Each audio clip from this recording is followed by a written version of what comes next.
Hi everybody, this is Dino Chris from Prehistoric Facts and Colossal Fossils. This is a Q&A episode, and I'm back from 2 weeks of not doing an episode. So let's actually get started, shall we, for this Q&A. So we'll start with the YouTube questions. So Lukezilla. First questions are, who would win Instronosevia or Nodon Tiger? I would have to go with the tiger on this one, even though that the Instronosevia has like the muscle mass and is able to get in some blows. But the thing is, it's a primitive type of animal compared to a modern day tiger, and so the Nodon tiger is almost like a modern day tiger, and and I know it's an extinct species of tiger, even though there has been some reportings of it, but that might be just a coincidence, but who knows. But anyway, I probably have to go with the tiger on this one because it's a little bit more agile, a bit more intelligent, would actually have the abilities to actually get in some pretty good blows on it in Instronosevia. And then your second question, who would win, spotted hyena or Deinonychus? Deinonychus could actually get some blows on this one, could get some blows on this fight, but then I probably have to say the spotted hyena, because all the spotted hyena has to do is just kind of get Deinonychus off balance and then try to bite one of the legs, and then the Deinonychus is done. And so I'd probably say the spotted hyena would have the advantage because intelligence, and also has a bit more power, or otherwise muscle, to actually take down the Deinonychus. But Deinonychus could actually win this one, but I would say 70% spotted hyena, 30% Deinonychus. Your third question is, was Megalania really poisonous? Well, poisonous is a different term than venomous. Poisonous means if you actually ingest it. So say frogs, they produce a poison. So that way toads and frogs, they actually produce a poison that would actually be very toxic or painful to animals that are trying to eat them.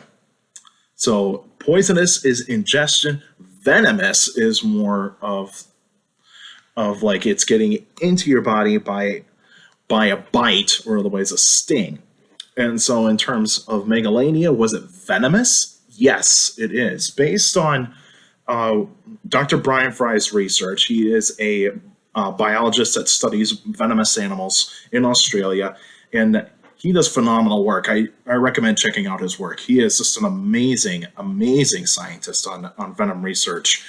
And since for a long time, a lot of people thought that goannas, or monitor lizards, were not poisonous or were not venomous because they didn't show any venom glands in the biology or the anatomy of any books about it. They just think that the saliva was so filled with bacteria, and it's like a deadly bacteria, that it could get into the wound and actually ultimately kill the animal by infection. But it wasn't until, I think, in the 2000s is where Dr. Brian Fry, he did a CT scan on a Komodo dragon, a dead Komodo dragon, by the way. He did a CT scan on the skull, or the head, the full head of a Komodo dragon, and he found is a gland that is in the bottom part of the jaw, and it's a venom gland. And this venom gland is only designed by putting a lot of pressure, and it actually shoots out the venom, and it mixes in with the saliva and ultimately gets into the animal, and ultimately the animal would die due to rapid blood loss. So this venom would actually be used to avoid clotting. So this is a venom that is anticoagulant. So it actually does not clot, does not allow the blood to clot. So this is it keeps bleeding until the animal dies. And so, yeah, I do think Megalania was venomous. So, yeah, I think based on latest research on all monitor lizards, goannas, They all have a venom gland, so that pretty much says is that yes, they do. That Megalania would definitely be venomous. And your fight questions: who would win, Utahraptor or Kalenkin? Kalenkin.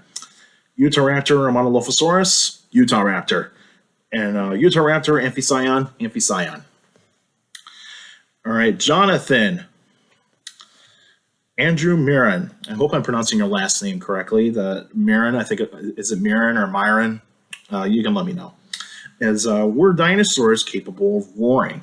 Based on the latest science research on this, is that they probably did not. They did not roar. So for a long time, a lot of people associated dinosaurs by roaring, like roaring out in a scene where like there's a bunch of people, a bunch of animals around, and they're trying to get noticed by like that. So, but in terms of how they probably sound, they probably did not roar at all. They probably had different types of sounds, but they would be low frequency sounds. So like hadrosaurs, ceratopsian sauropods, ankylosaurs, all the herbivores and all the predators, they actually produce low frequency sound, and they can produce infrasound. And so that's the type of sound that we cannot hear. We cannot hear infrasound because our hearing is not designed to hear the infrasound, but we can feel it. We can feel the infrasound because it goes right into the ground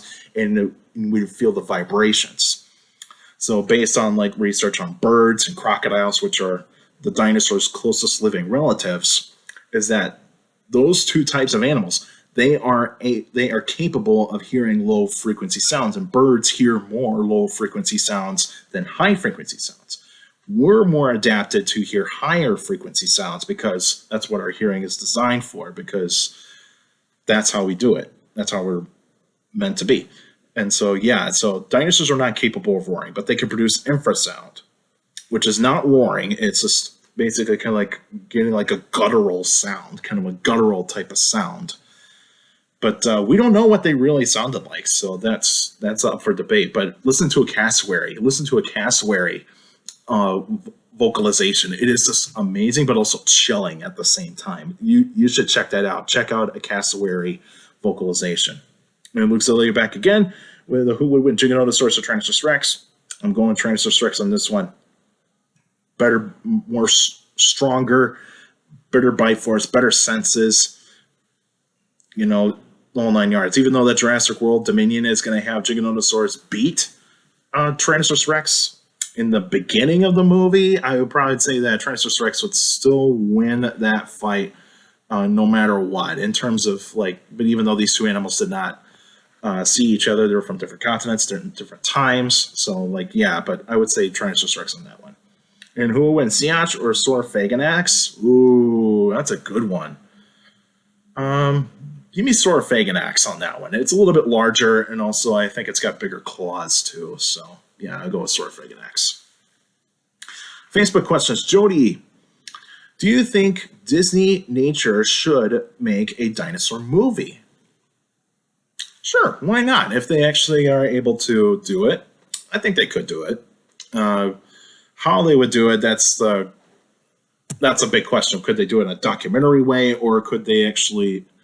It would probably be a documentary way, but how would they do it? Would they actually do it like what Walking with Dinosaurs did, or would they do it like what Dinosaurs Roamed America did, or Dinosaur Revolution? But even Dinosaur Revolution is kind of mixed in terms to a lot of people, or like Dinotasia, whatever you want to call it.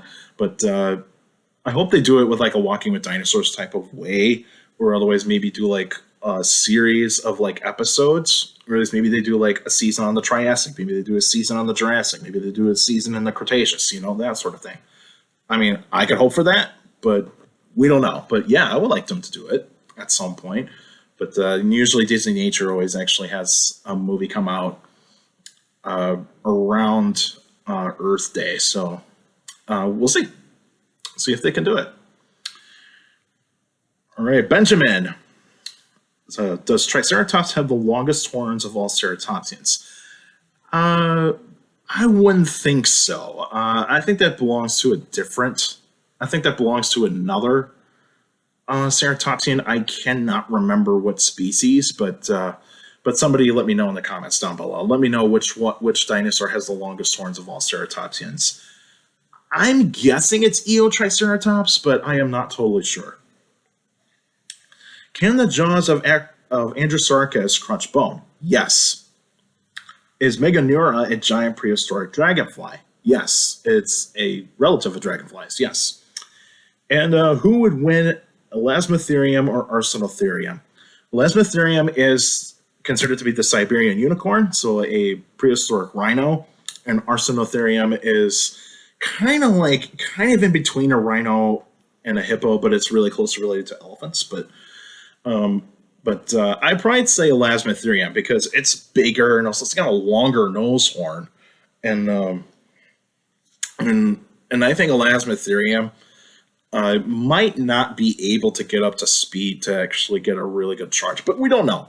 We don't know what the speed of Elasmotherium or Arsinotherium is, and also Elasmotherium. Elasmotherium could possibly be as fast as like modern day rhinos, or otherwise it could be a bit slower than modern day rhinos. But we don't know. But I would probably say Elasmotherium on that one. That's it for now, and next week would actually be an extra episode. So stay tuned for that. I'll let you know what topic I'll be talking about in terms of the extra episode. Stay tuned for YouTube short.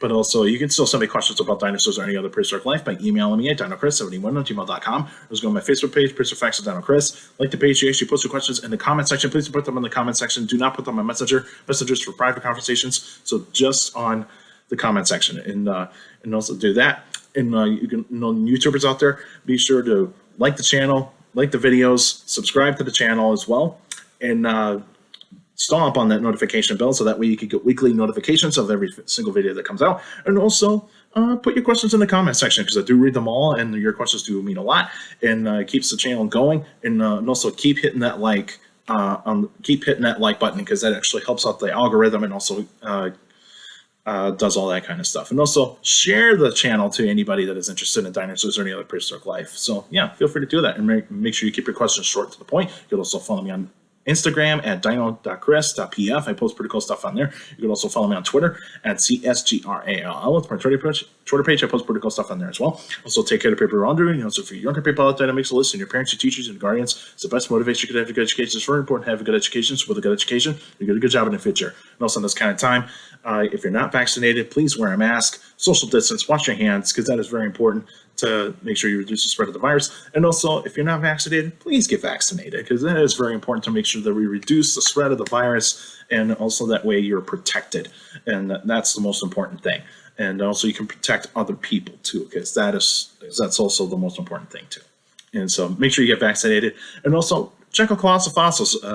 Put the link down below, colossalfossils.com. You can check that out. And if you want to donate, hit the donate tab. You can donate as much as you want. And we're going after a T-Rex, so make sure you can feel free to donate as much as you want, and feel free to do that as well. And also, that's it for now. And I'll see you guys next week.